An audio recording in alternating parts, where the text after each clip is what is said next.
Gas পাচ্ছেন না, ক্ষোভ বাড়ছে মানুষের। আর ঠিক ভোট বড় বালাই, ঠিক সেই সময় গ্যাসের সিলিন্ডার বাড়ি পর্যন্ত পৌঁছে দিলেন সাঁইথিয়ার বিজেপি প্রার্থী।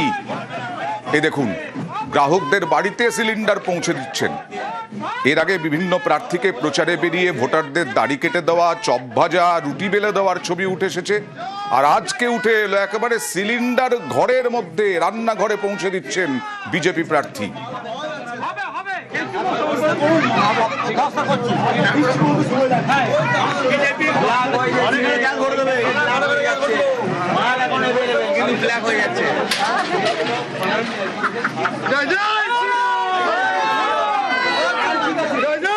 মানুষের মন পাওয়ার চেষ্টা বিভিন্নভাবে। গ্যাস সিলিন্ডার বাড়িতে পৌঁছে দিলেন।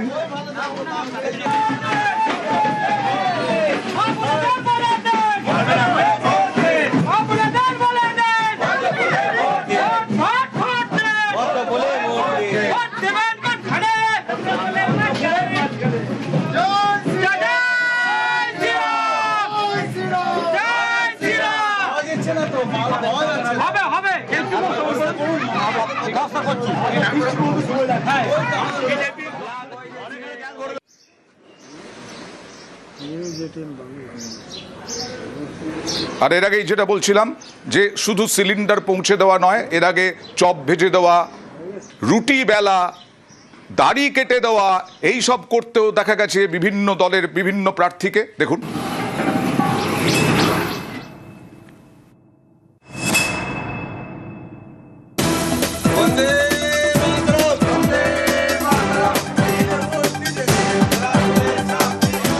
রাজ্যে গ্যাসের আকাল, বাধ্য হয়ে অনেকে উনুনে রান্না করছেন। ভোট প্রচারে বেরিয়ে এই ভোগান্তিকেই হাতিয়ার করার চেষ্টা করলেন হুগলির পুরসুরার তৃণমূল প্রার্থী। শনিবার সন্ধ্যায় পালপাড়ায় প্রচারে যান পার্থ হাজারি। একটি বাড়িতে গিয়ে দেখেন গ্যাস নেই, কাঠের জ্বালানি দিয়ে উনুনে রুটি বানানো হচ্ছে। এই দেখে নিজেই রুটি বেলতে শুরু করে দেন তৃণমূল প্রার্থী।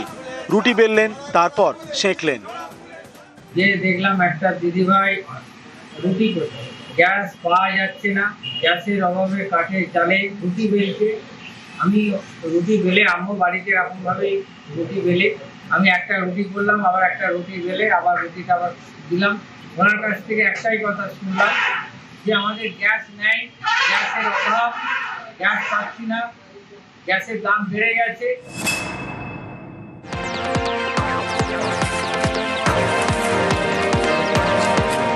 ভোট বড় বালায়, জনসংযোগের জন্য কত কি নাই করতে হয়। এই যেমন বীরভূমের দুবরাজপুরে করলেন সেখানকার বিজেপি প্রার্থী অনুপ কুমার সাহা। এক ভোটারের তিনি দাড়ি কেটে দিলেন।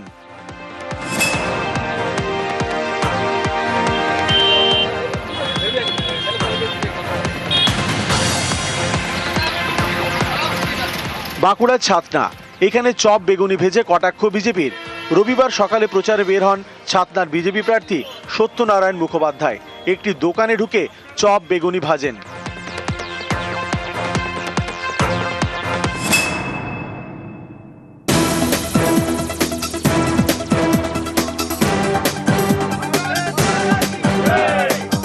মাছে ভাতে বাঙালি। তৃণমূলের দাবি এ রাজ্যে বিজেপি সরকার এলে মাছ মাংস বন্ধ হয়ে যাবে। এর পাল্টা হিসেবে হাতে কাতলা মাছ নিয়ে এদিন প্রচার করলেন বিধাননগরের বিজেপি প্রার্থী সল্টলেকের আইএ মার্কেট এলাকায়। মিথ্যাচার চলছে, বাঙালি নাকি এলে মাছ ভাত বন্ধ করে দেবে, মাংস ভাত বন্ধ করে দেবে, তার বার্তাটাই দিচ্ছি। মাছ ভাত খেয়ে এখানে এসে আমরা কাতলা মাছ কিনলাম। বিজেপির তরফ থেকে আজকে আমরা প্রচার শুরু করবো। এই ভোট প্রচারের সময় নানা রকম দেখছি, কেউ সাইকেল চালাচ্ছে, কেউ রুটি বেলছে। এইগুলো দেখে ভালো লাগছে যে বিধায়ক হওয়ার পরেও যেন মানুষের পাশে এইভাবেই মানুষের সাথে থাকে, তাহলে খুব ভালো লাগবে। নিউজ 18 বাংলা।